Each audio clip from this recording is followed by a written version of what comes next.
تو اب عرفان صدیقی صاحب، یہ تو میرا خیال ہے کہ یہ جو پریس ریلیز ہے، اس پریس ریلیز کے بعد تو میرا خیال ہے پیپلز پارٹی کو دھکیل دیا ہے تحریک انصاف نے، کچھ مزید آپ کے قریب ہو جائے گی. ہیں شاہ صاحب جو ہیں وہ کرسی کھسکا کے خود ہی آپ کے قریب آ جائیں گے. میر صاحب بات قربت یا دوری کی نہیں ہے. مجھے بہت افسوس ہوا. ولید اقبال صاحب بہت نستعلیق اور خوبصورت آدمی ہیں اور خوبصورت بات کرتے ہیں، خوبصورت لہجے میں بات کرتے ہیں، میرے بڑے اچھے دوست ہیں.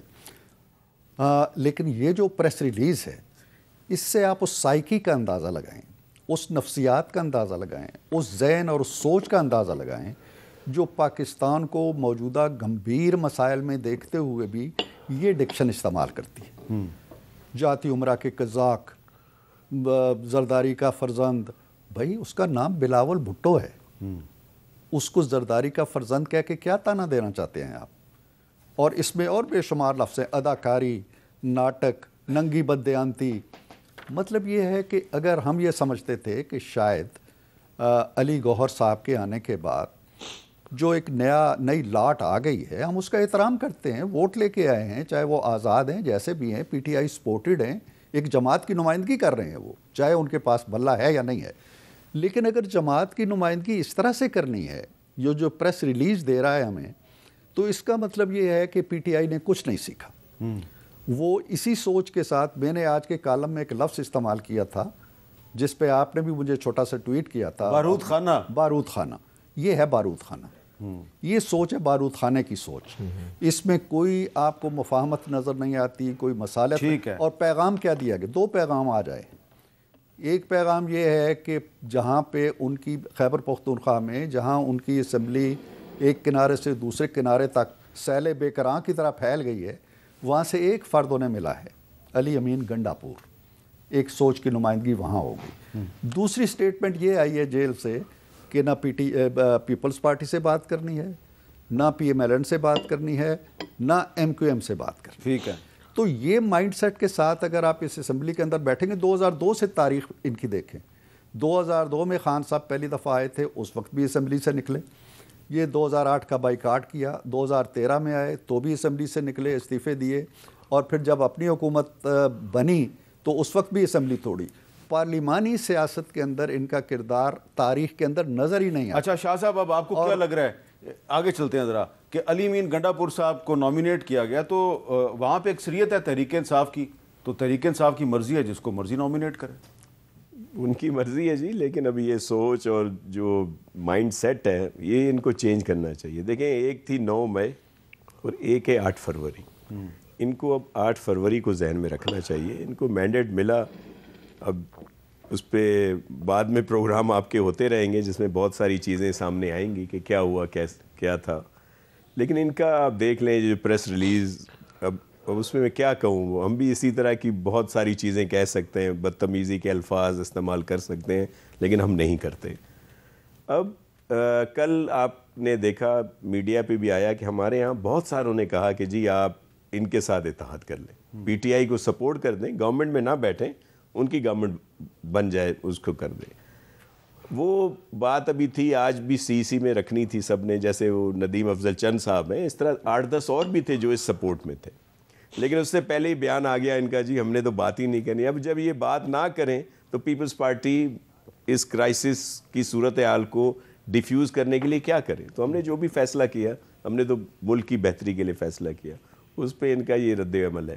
یہ انہوں نے عثمان بوزدار صاحب بھی پنجاب میں کیے تھے، اور پھر بعد میں اب یہ گنڈا پور صاحب جو ہیں ان کو کیا. ان سے ان کے مائنڈ سیٹ کا پتہ چلتا ہے. ہم تو پولیٹیکلی طور پر ان کو مینڈیٹ ملا ہے، ہم اس کا احترام کرتے ہیں. اب میرے لیے تو سارے ہی محترم ہیں، لیکن ابھی جو انہوں نے کچھ کیا، جو ابھی الزام لگا رہے تھے، جو 16-17 ماہ کی گورنمنٹ تھی اور جو ان کی نااہل ترین گورنمنٹ تھی پی ٹی آئی کی، جس نے ملک کو اس نہج تک پہنچایا، تو اس کے بعد ظاہر ہے فیصلے مشکل کرنے تھے جو وہ گورنمنٹ تھی. تو اب بھی یہ صورتحال رہے گی. اب ہم ان کو کیا جواب دیں، اب آئندہ جو صورتحال ہوگی.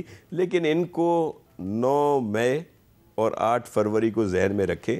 8 فروری کو جو مینڈیٹ ملا ہے، اس کو آئینی طور پر قانونی طور پر اخلاقی طور پر انجوائے کریں.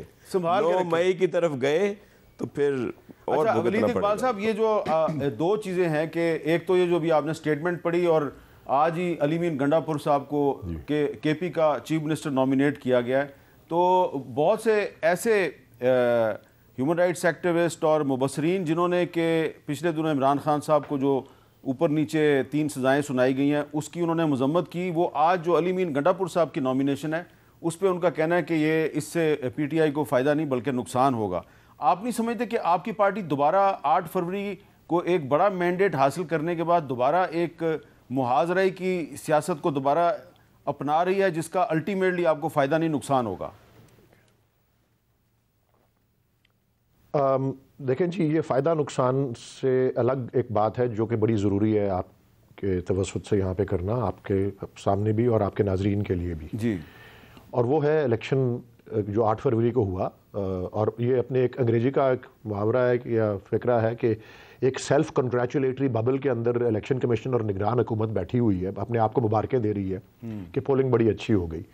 اور 5 بجے کے بعد کیا ہوا, اور خاص طور پہ 10 ساڑھے 10 بجے کے بعد جو ہے وہ کیا ہوا, اور یہ کوئی چھوٹی بات نہیں ہے. ایک تو پہلی بات کہ پاکستان کی تاریخ کا یہ پہلا الیکشن ہے, 12 الیکشنوں میں سے پہلا الیکشن ہے جو کہ جماعتی بنیاد پہ ہو رہا ہے, اور ایک غیر جماعتی سو کالڈ جو ہے پورا گروہ وہ سب سے بڑا مینڈیٹ لیتا ہے سرکاری اعلانات کے مطابق بھی, باوجود اس کے کہ جو کچھ رات کے اندھیرے میں ہوا 8 اور 9 کی درمیانی رات کے. دوسرا, یہ پہلا الیکشن ہے جس پہ اس طرح کے سٹیٹمنٹس آئے ہیں جو کہ آپ نے دیکھے ہیں. میں اب ایک ایک تفصیل تو نہیں دہراؤں گا. امریکہ کی طرف سے 2 سٹیٹمنٹ آ چکے ہیں, انگلستان برطانیہ کی طرف سے جس طرح کا سٹیٹ بیان آیا ہے, جس طرح یورپی یونین کی طرف سے بیان آیا ہے, کیونکہ الیکشن تک جو اتنی زیادہ دیدہ دلیری سے کچلے جا رہے تھے بنیادی حقوق اور ایک ہی کو نشانہ بنایا جا رہا تھا, اس سب کا ذکر کر رہے ہیں وہ نام لیے بغیر, لیکن وہ پتہ ہے سمبل چھیننے کی بات بھی کر دی ہے اب. اور یہ پہلا الیکشن ہے جس پہ غیر ملکی, کیونکہ دیکھ رہے ہیں ان کے بھی یہاں پہ ہے نا انوائز, ان کے نمائندے موجود ہیں, ان کے سفراء, ان کے آبزرور بھی آئے ہوئے تھے. یہ پہلا الیکشن ہے جس پہ اس طرح کی, اور جو دوسرا بیان امریکی حکومت نے دیا ہے کیونکہ وہاں پریشر اتنا زیادہ ان کے اپنے کانگریس کے لوگوں نے بنا دیا ہوا ہے, انہوں نے کہا جی اب اس کو آپ پروب کریں.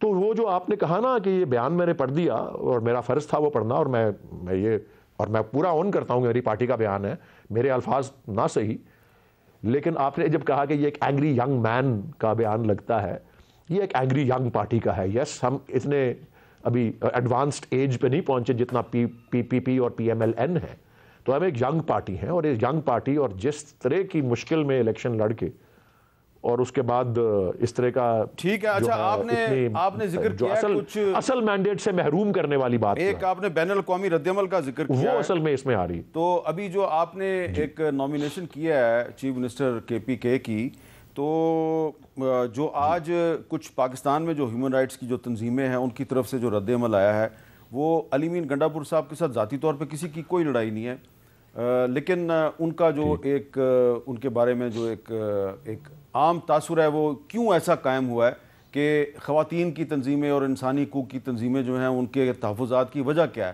یہ ذرا میں چاہتا ہوں کہ آپ بھی ذرا سن لیں ان کے ماضی کے کچھ بیانات. مریم کمپین پہ آئی ہوئی ہے, خوبصورت تو ہے, میں سچ بولوں گا, لیکن یہ بھی سن لو کہ آپ کے ٹیکس کے پیسے سے نواز شریف کی 2 حکومتوں میں کروڑوں روپے کی سرجریاں کرائی ہیں اس نے اپنے آپ کو ٹھیک کرنے کی. یہ خوبصورتی بھی آپ کے پیسوں کی ہے, یہ آپ کا مال ہے. مریم ڈاکو رانی, سن لو, تم نے کہا ہے نا کہ جیسا منہ ویسا تھپڑ, کہ اگر تھپڑ مارنے پہ ہم آئے تو جو ہمارے پیسوں سے 8 کروڑ روپے سے تم نے سرجری کرائی ہے, اتنے تھپڑ پڑیں گے کہ تمہاری شکل سامنے آ جائے گی, یہ سرجری اتر جائے گی تمہاری. 100 دانے ڈالتا ہوں تو اگر 9 دانے کم ہو جائیں تو کیا اپنی قوم اور اپنی بچوں کے لیے میری چینی مجھے کم میٹھی لگتی ہے؟ ہم اتنے کمزور ہو گئے ہیں. اگر 9% انفلیشن ہے, میں 100 نوالے کھاتا ہوں آٹے کے, تو اگر 9 نوالے کم کھا لوں تو اپنی قوم کے لیے میں 9 نوالوں کی قربانی نہیں کر سکتا. تو یہ بڑا انٹرسٹنگ تھا کہ انہوں نے مہنگائی کا علاج یہ قرار دیا کہ عوام روٹی کھانی کم کر دیں.